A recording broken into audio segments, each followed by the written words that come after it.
Minasyaitonirrajim. Bismillahirrahmanirrahim. Assalamualaikum warahmatullahi taala wabarakatuh. Bertemu kita lagi dalam mata pelajaran Sirah tahun 4. Masih lagi bersama saya Ustaz Muhammad Hilmi bin Sanusi, dan pada minggu ini kita masih lagi membincangkan dan belajar dalam tajuk dakwah secara terang dan terbuka bahagian kedua.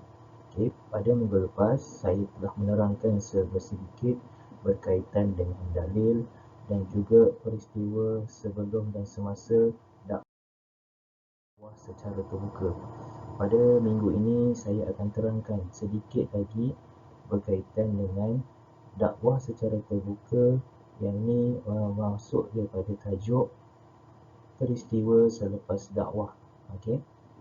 Apa yang berlaku selepas Nabi berdakwah, turun ke bukit dan telah menyampaikan wahyu kepada umat-umat Islam di kota Mekah pada waktu itu. Okey, kita akan masuk pada yang pertama. Penduduk semakin yakin dan ramai yang memeluk Islam. Selepas Nabi Muhammad berdakwah secara terang dan terbuka, menyampaikan dakwah dia di Bukit Safa, dan Nabi turun dan terus berdakwah setiap hari tanpa mengira waktu. Okey, terus berjumpa dengan orang, menyampaikan dakwah, dan semakin lama semakin ramai orang yang memeluk Islam, dan mereka semakin yakin dengan apa yang disampaikan oleh Nabi Muhammad SAW. Okey, selepas mereka memeluk Islam, mereka pelbagai ancaman telah diterima oleh orang Islam penduduk Mekah pada waktu ketika itu, menyebabkan mereka ini berasa takut dan gemetar. Tetapi selepas mereka memeluk Islam, mereka tidak lagi takut terhadap ancaman orang-orang kafir Quraisy kerana yakin terhadap apa yang dibawa oleh Nabi Muhammad SAW. Okay. Perkara ini menyebabkan orang Quraisy berasa sangat-sangat takut dan juga risau akan dakwah yang disampaikan oleh Nabi Muhammad SAW. Dan mereka terus berjumpa ataupun bertemu dengan Abu Talib, yang mana merupakan bapa saudara kepada Nabi Muhammad SAW. Mereka memujuk dan memohon kepada Abu Talib supaya menghalang dakwah Rasulullah dari terus menyampaikan dakwah di sekitar kota Mekah. Setiap orang yang datang di kota Mekah mesti Nabi Muhammad SAW menyampaikan dakwah, tidak kira kaum, tidak kira bangsa. Okey. Seterusnya. Okey, selepas itu apakah kenyataan daripada mereka? Mereka mengatakan bahawa Rasulullah SAW telah menghina dan juga mencela berhala mereka, dan juga telah menuduh nenek moyang mereka berada di dalam kesesatan. Hal ini menyebabkan orang-orang kafir Quraisy sangat marah kepada Nabi Muhammad SAW, lalu bertemu dengan Abu Talib. Dan apa jawapan Abu Talib? Abu Talib cuma mengatakan dan tidak menghiraukan permintaan mereka. Sebaliknya mengatakan bahawa pengikut dakwah Rasulullah SAW hanyalah dari golongan hamba dan golongan orang-orang biasa, dan tidak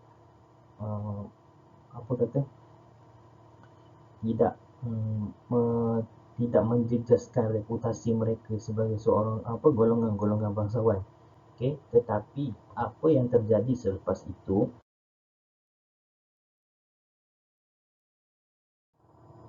Okey, semakin hari semakin ramai yang memeluk Islam. Kali ini lebih kepada golongan-golongan bangsawan. Antaranya yang masuk pada waktu ketika itu adalah Umar Al-Khattab, okay, yang mana beliau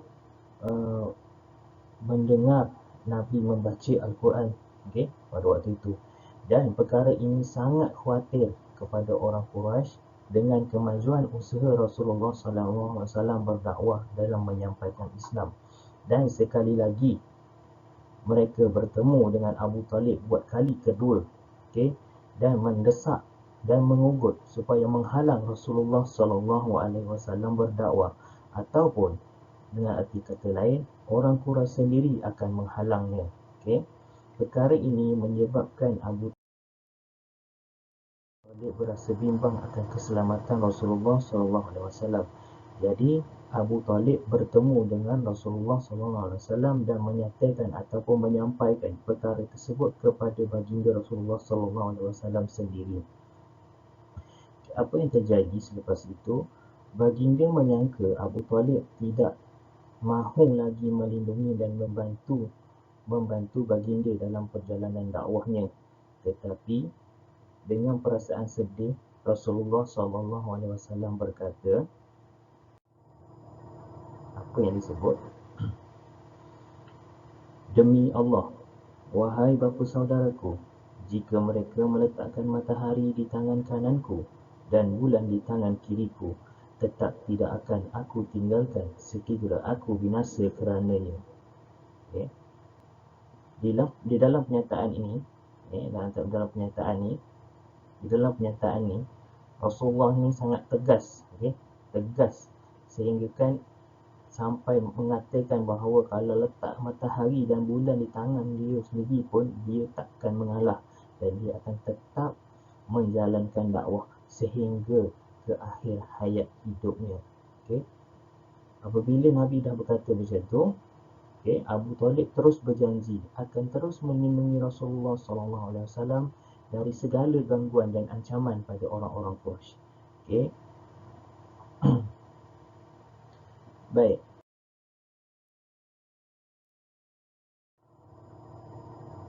Berakhirlah sudah untuk tajuk dakwah secara terbuka. Okay. Dan di sini saya akan sertakan latihan yang saya akan berikan sebentar lagi. Jadi kita akan jumpa pada minggu hadapan, insya-Allah. Kita jumpa lagi. Assalamualaikum warahmatullahi wabarakatuh. Sekian, terima kasih.